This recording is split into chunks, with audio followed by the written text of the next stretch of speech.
Hey everyone, so One Piece chapter 1003 just came out, and it looks like the action is just not stopping, which is pretty great for us. So we pick up right where we left off from last chapter with Luffy just pummeling Kaido, and Oda did devote a lot more panels to Kaido just getting his face beat in by Luffy than I expected, because, I thought last chapter was kind of the big panel of Luffy just getting his Gatling in on Kaido, but it just continued for a full page or so in this chapter. And it does look like Oda did this because it seems as though that is going to be the last damage that Luffy's getting in on Kaido for a little bit. Maybe, the next few chapters or so. Depends on how long Oda wants to play with this Luffy time limit, 10-minute time limit before he can use Haki again, because Oda has played it a little loose in the past in terms of how long 10 minutes can take. Sometimes it can take a chapter, sometimes it can be, stretched across many chapters. So what's interesting is that we've seen multiple times in the Raid of Onigashima so far that Luffy has become a lot more flexible with using Gear 4th, so I was kind of under the impression that the time limit where he could no longer use Haki for a period of time had just gone away, that restriction was gone. But it seems as though it's shifted a little bit more to, if Luffy uses Gear 4th for a brief period of time, then he's still in fighting shape, right? Because we've seen Luffy use Gear 4th a couple of times so far. We saw him use it in conjunction with, Kid and Law back at sea when they first all converged around, Kaido's fleet that was guarding Onigashima. So we saw that he was in perfectly good fighting shape immediately after using Gear 4th there. And then we also saw him use it in a combo attack with X-Drake, and then again, Luffy was not completely drained of Haki. He wasn't exhausted being needed to be carried around or anything like that like he is right now. So it seems as though there's two different situations at this point depending on how long Luffy uses Gear 4th, because Luffy did use it fairly extensively just now against Kaido.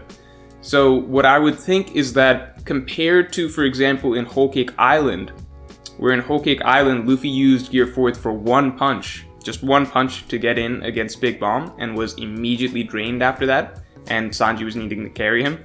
I think that's very different from what we're seeing now. So there is some clear progression to Luffy's usage of Gear 4th. He can use it a lot more casually without having to worry about the drawback, but it's clear that if he uses it for a full extensive fight, then he still has to deal with the repercussions. So that's good to know, clears us up on that.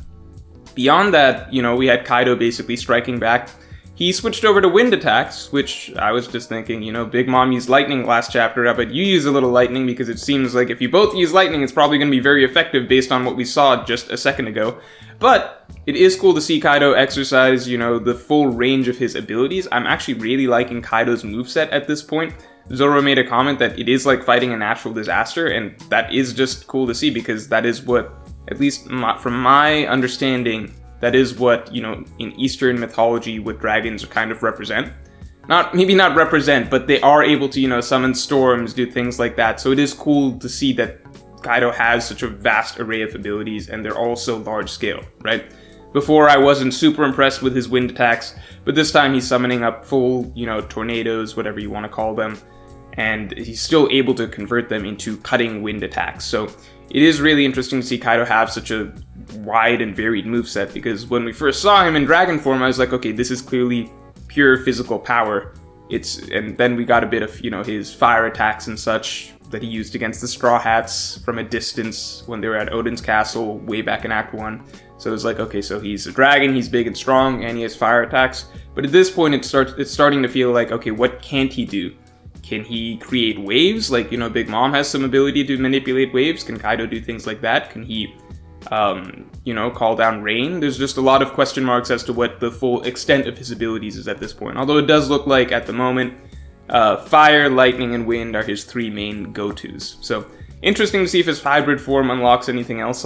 I'll talk about his hybrid form a little bit towards the end. Beyond that, we have Zoro's Tatsumaki attack. That is one of my favorite attacks by Zoro, going all the way back to Arlong Park.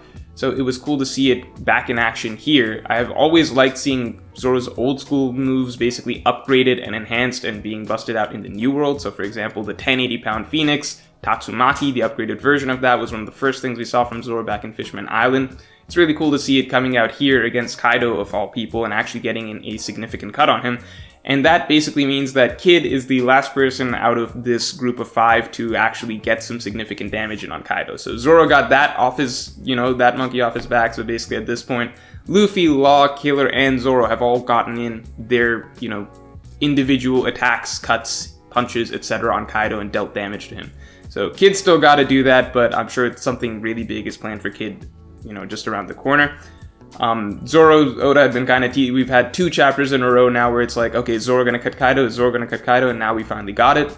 I think a lot of Zoro fans are probably pretty happy about that Zoro got his cut in on Kaido, and I'm sure there's much bigger attacks from Zoro to come, and he's going to have something much more significant on Kaido down the line. I feel like something that will match what Oden did to Kaido, at least match what Oden did to Kaido, but I think, we've got to see some more growth over the course of this fight, or in the future, something like that, before Zoro does that. I will say, last chapter I talked about how I don't personally like the direction Oda is going with Enma, and how Enma is playing into how much of it is the sword versus how much of it is Zoro, etc. I don't personally like Enma as a power-up for Zoro, and I do feel like this chapter reinforced a lot of what I was saying that last chapter. I don't think I was totally off base with what I was saying last chapter.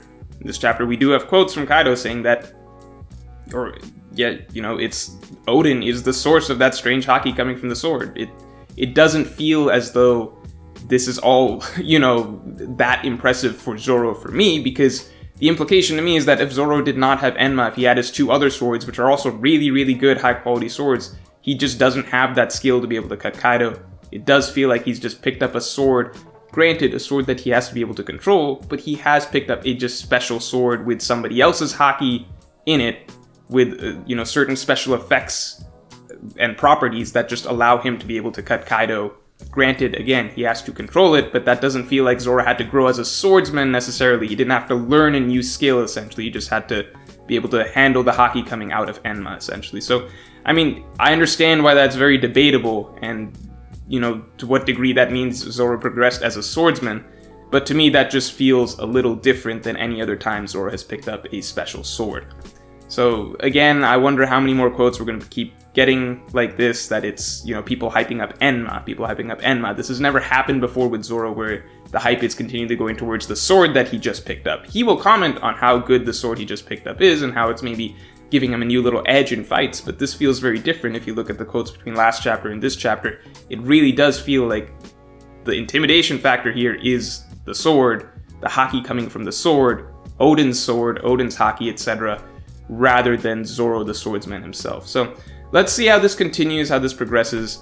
I'm sure that Oda has a good end direction in mind with why he gave Zoro Enma and what that means for his journey as a swordsman. So let's just wait and see. But at the moment, I'm just expressing that I don't enjoy the quotes that we've been getting around Enma these last couple chapters.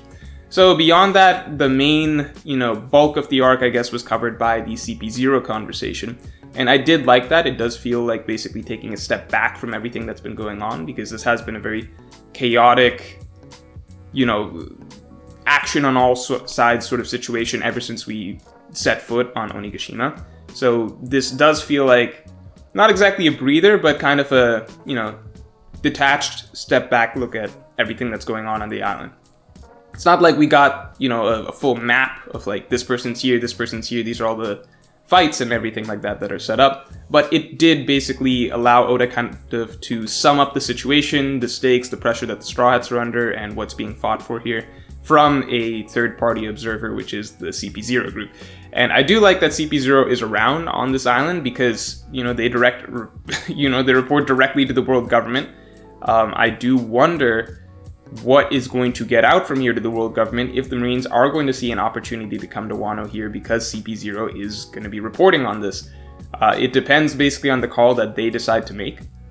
And I just enjoy that their presence in Wano is kind of this X factor that means that we don't really know what direction the plot could take at any point. Lastly, we had, Kaido turning into hybrid form. That is something that we have waited for a long, long time. Slightly disappointed that we didn't actually get to see it. I thought that Oda would end a chapter, a cliffhanger, with us finally seeing Kaido's hybrid form, but I guess he just wants to tease it and then bust it out the next chapter, kind of like Oda has done with Luffy's, Gear 2nd, Gear 4th in the past. At least with Gear 4th, I might be wrong on Gear 2nd. But definitely very excited to see Kaido's hybrid form. Judging from people's reactions, it's most likely something very intimidating, very fitting for his character. And I do hope that, Kaido gets to flex a little bit with it. before the Supernova get to start fighting back. Luffy's out for at least 10 minutes, so I imagine things might go a little downhill for the group before Luffy can kind of get back on his feet and take his swing at the hybrid form. So that's all for this video. If you enjoyed, then definitely like, comment, and subscribe, and watch out for videos next week.